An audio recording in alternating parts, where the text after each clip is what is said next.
Management क्योंकि जुड़ चुका है, उन्हीं का रुख कर लेते हैं। आज हम बात करेंगे देश की जानी मानी टायर कंपनी सीएट की, और कंपनी ने मिशेलिन के कैम्सो ब्रांड का अधिग्रहण पूरा कर लिया है, और इससे कंपनी के फाइनेंस पर आखिर कितना असर दिखाई देगा, साथ ही नए ब्रांड के यहाँ पर ऑफ हाईवे टायर बिजनेस के इंटीग्रेशन से कारोबार को कितना बूस्ट मिलेगा, यूरोप और नॉर्थ अमेरिका में बिजनेस बढ़ाने में कितनी मदद मिलेगी, तमाम बातों पर हम बात करते हैं। सीएट के सीएफओ कुमार सुबैया हमारे साथ जुड़े हुए हैं। कुमार, आपका बहुत बहुत स्वागत है। और क्लियरली जिस तरह से एक्विजिशन हुआ है तो उसके लिए सबसे पहले मुबारकबाद, और समझना चाहेंगे आपसे कि फाइनेंशियल्स पर किस तरह का इम्पैक्ट या बदलाव देखने को मिलेगा। Quarterly revenue, EBIT, run rate की अगर हम बात करें, किस तरह से आप ये तमाम चीज़ों को अब बैलेंस शीट पर इम्पैक्ट करता हुआ आप देख रहे हैं। इंटीग्रेशन, ट्रांजिशन कॉस्ट के लिहाज से भी समझाइएगा, क्या कुछ इम्पैक्ट हमें दिखाई देगा।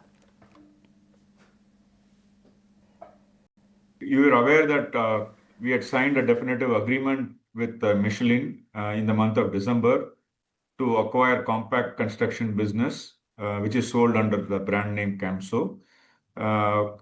हम खुशी से अभी हमको इन्फॉर्म कर सकते हैं, कल वो एक्विजिशन का फॉर्मेलिटीज कंप्लीट हुआ है। हम कल इनका factories in Sri Lanka, we took possession of those factories. So from 1st of September onwards, this business would be part of SEAT. And when we carried out due diligence, and subsequently when we had the financial statements and numbers from Michelin for this category of business, the estimated revenue was coming to about $150 million. So ये साल में September month से we expect that revenue to come proportionately. That is our estimate.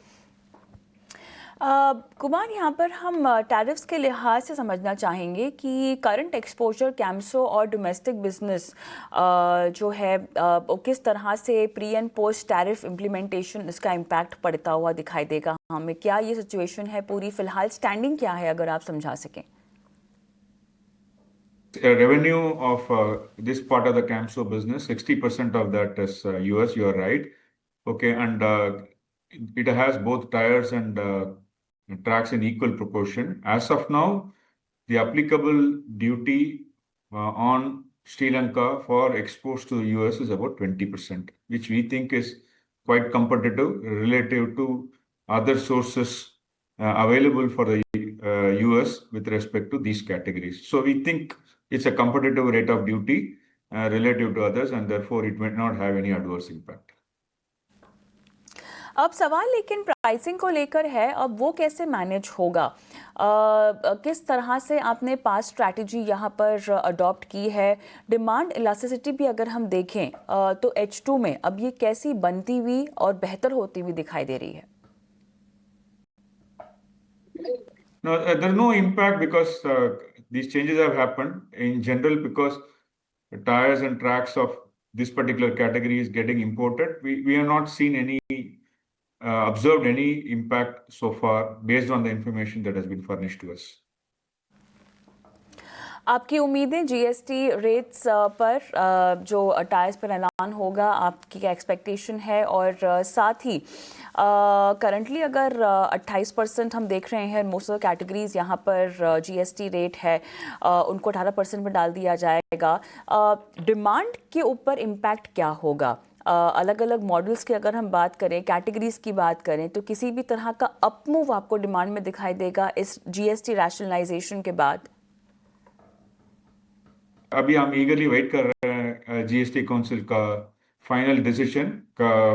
हमको लगता है कि auto sector particularly two wheelers का GST कम हो सकता है 28 to 18%। Okay, and it's also possible passenger car का जीएसटी रेट भी हम कम हो सकता है। आपको पता है कि GST rate on tyres is currently 28%, aligned with auto ancillaries. So we also look forward to GST rate coming down for tires.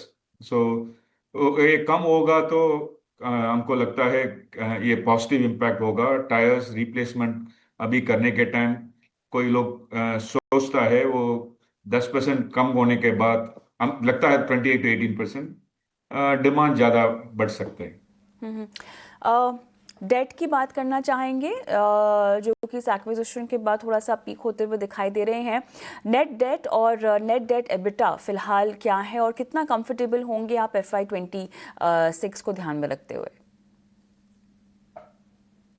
No, date कम नहीं होगा, डेट थोड़ा ज़्यादा होगा। अभी टोटल डील वैल्यू अभी हम 1200 करोड़ पेमेंट करना पड़ता है ये क्वार्टर में for the assets at Sri Lanka और सम इंटेलेक्चुअल प्रॉपर्टी पेमेंट के लिए। इसके अलावा ये क्वार्टर में हमने डिविडेंड पेमेंट भी किया है। सो अभी हमारा debt as of June 38 1800 crore था। सो अभी 3000 करोड़ तक ऊपर जा सकते हैं by end of the quarter. लेकिन हमारा लिवरेज रेशियो अभी भी स्ट्रांग है। Debt EBITDA ratio last quarter में 1.2 1.3 times, debt was 1.3 times EBITDA. अभी ये 3000 होगा तो it will come to 2. It is well within our overall threshold of 3. So our balance sheet will continue to look healthy. Once business say cash, once it starts coming, then I'm sure we'll be able to manage our debt better. Right, चलिए बहुत बहुत धन्यवाद हमसे बातचीत करने के लिए और अधिग्रहण की तमाम डिटेल्स हमारे साथ साझा करने के लिए। मानस